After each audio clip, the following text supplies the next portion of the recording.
ఇదే పడ్డది ఇదిగో పైనుంచి దారిలా తయారైపోయింది. కనిపిస్తుందా? ఇది ఇరిగింది, ఇది ఇరిగింది.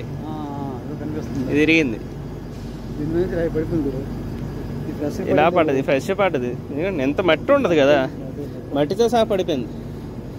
ఇదిగోండి ఫ్రెష్గా మొక్కలతో పాటు. చూసారా అక్కడ చిన్న బెండ్ అయిపోయింది, ట్రాక్ ఇరిగిపోయి స్లీపర్ ఎలా ఇరిగిందో డైరెక్ట్ రాయి వచ్చి దీని మీద పడింది. ఫస్ట్ దెబ్బ దాని మీద పడింది, స్లీపర్ ఇరిగిపోయింది. ఇదిగో ఇక్కడే పడింది, ఇదే స్పాట్. కిలోమీటర్ మనకి అటు సైడే ఉంది, కిలోమీటర్.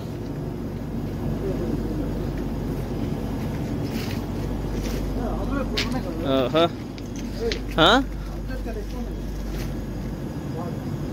అటు వెళ్దామా? ఇదే కిలోమీటర్, డౌట్ లేదు.